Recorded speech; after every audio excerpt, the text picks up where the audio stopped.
I've spent the last few years testing a lot of portable power equipment. Generators, solar panels, lithium batteries, power stations.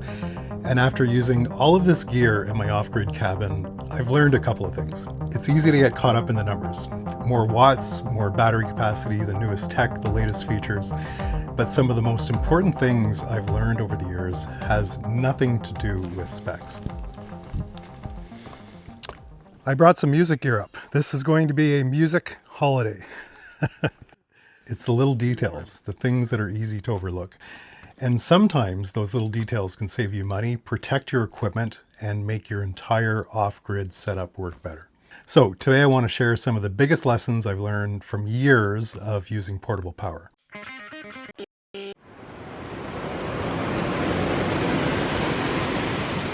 Now, it's a rainy day here at the cabin, so we're stuck inside. You can see I've got my music gear out. I actually love rainy days. I always feel very creative on days like this. But let's start this video off right. This is one of the things that we're powering up is our Marshall guitar amp slash fridge. Jeez. Ooh, mama. Darn it. Okay, let's start with something that actually surprised me when I first started learning more about small engines, and that's premium gasoline. I made this mistake for a few years. A lot of people assume that premium fuel is automatically the best choice for your generator, your chainsaw, snowblower, and other small engines. Here in Canada, premium fuel can still contain ethanol, in most cases up to 10%. And ethanol can create problems when equipment sits for long periods of time. It can attract moisture, which is the biggest cause of corrosion and creates issues in fuel systems and carburetors. Now, there's nothing wrong with premium fuel. If your engine requires higher octane, then that's what you should use. For equipment that sits for months at a time, what matters more is using fresh fuel, storing it properly, and taking steps to protect your fuel system.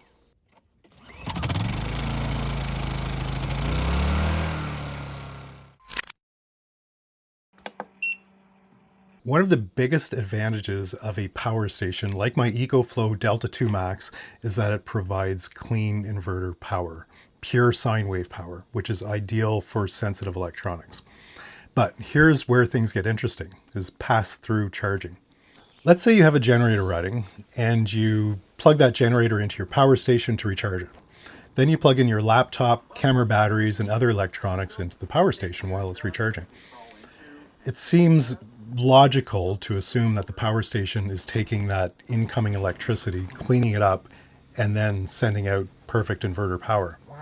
But depending on the design of the unit, when the AC pass-through is active, the AC output can come directly from the incoming AC source. Meaning, if you're using a conventional generator, a non-inverter generator, your power station may still be seeing the generator's power, not necessarily the power coming from the inverter inside your power station. This is why an inverter generator makes such a great partner for a power station.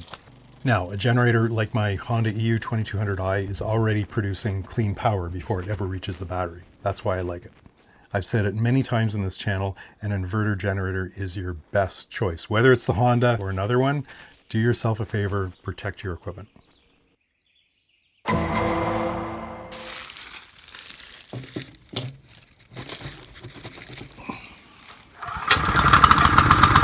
When you're choosing a generator, it can be tempting to go bigger. Bigger is better, right? More power feels safer. More capacity gives you the feeling that you're always going to have enough. And there's definitely situations where a larger generator makes sense. But a larger generator comes with some trade-offs. More weight, more fuel consumption, and sometimes a higher cost. For a lot of off-grid applications, a smaller inverter generator can be the best solution. My little Honda is a perfect example. It's small, it's quiet, it's super fuel efficient.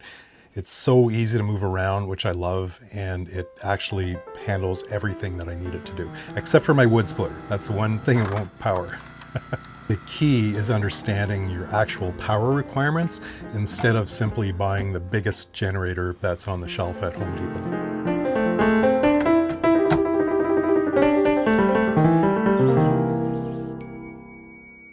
All right, let's talk about lithium batteries here for a sec. Lithium has completely changed off-grid power over the last few years. They're lighter, They last longer.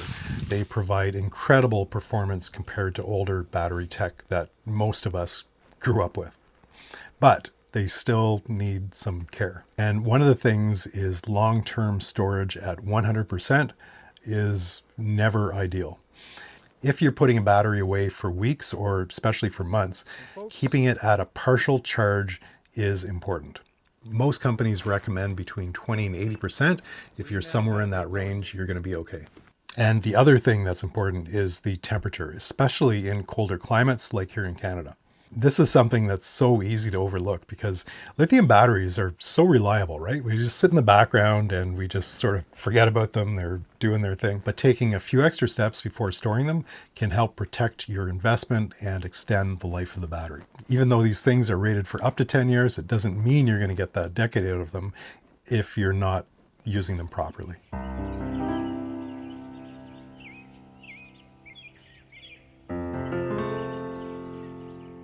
All right, let's talk about solar. This is one of the first things that people notice when they start using solar panels. You can buy a 400-watt solar panel, you set it up, and you don't see anywhere close to 400 watts coming in. And that doesn't mean that anything is wrong. Solar panel ratings are based on ideal lab conditions. Real life is totally different. The angle of the sun, cloud cover, temperature, panel position, the time of the day, all of that's going to affect your solar output. So just keep in mind that most solar panels are probably going to produce much less power under normal conditions, and that's completely normal. Now, some solar panels are better than others, of course. Special shout out here, this isn't sponsored by any means, but one solar panel kit that I tried from a company called ZOUPW regularly outperforms what the panels are rated for. Great little kit. It's probably one of the best or better solar panel kits that I've tested over the years. I'll leave a link below in case you're interested. Some panels are better than others.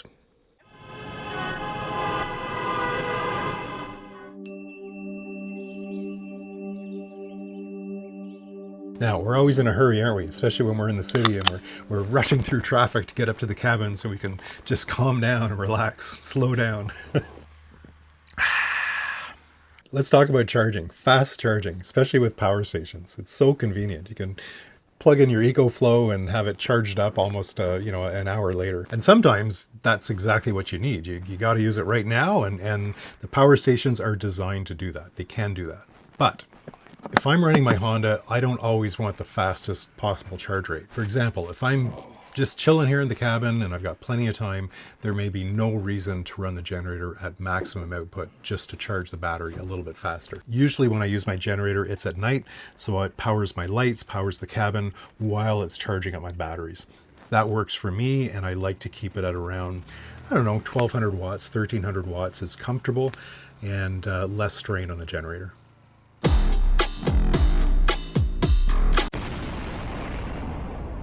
I talked about this in my last video about generators, but I think it's worth re-mentioning because it is something that gets overlooked quite a bit. A lot of your hard-earned money goes into investing into a good quality generator or a power station or a battery setup. But the extension cord connecting everything is still such an important part of the system. A thin, low-quality cord can create voltage drop and reduce performance and create heat. And this becomes especially important if you're running equipment over longer distances or pulling higher loads. For a lot of generator applications, a good quality outdoor 12-gauge extension cord is what you need. If you're running close to capacity or if you're running longer lengths, go with a 10-gauge cord. And just remember that the lower the gauge means the thicker the cord. More power isn't always the answer. After testing all of this equipment over the last 2 decades, I have learned that building a reliable off-grid system isn't just about buying more gear. Synths, yeah, that's a different story. You can always buy another synthesizer or guitar. But it's understanding what you already have, right? And simple things like using DC power instead of AC power whenever possible, managing your batteries, storing them properly, knowing when solar power makes sense, knowing when to use a generator and what size of generator you need, and choosing the right tool for the situation, for your needs.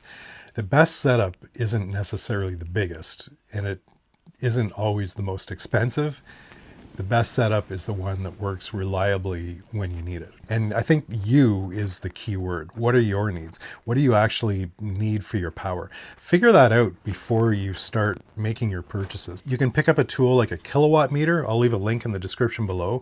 And basically you just plug that into your wall and plug your stuff into it to figure out exactly the power that you're using before going out and buying a generator or a power station. If you're prepping for a power outage, for instance, you really want to know how much power is your fridge running? How much power are your lights running? Little kilowatt tool, you plug that in, it tells you exactly all that information. In the end, the best setup is the one that works reliably when you need it.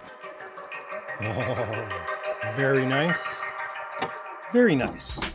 Technology keeps improving, new products keep coming out, and even after testing all of this equipment, I still find myself learning new things. If you have a portable power tip that you've learned from experience, I'd love to hear about it in the comments. And the rain's just starting up again, so it's time for a jam. We're gonna get our gear on here and get creative, make some music, and it's all powered by either solar or the generator, and I just love that about being off-grid, just self-sufficient out here. All right, guys, we'll see you in the next one. Happy off-gridding. Cheers. Wanna be the cranky, small house, outhouse, one mouse keys, deep in the woods is where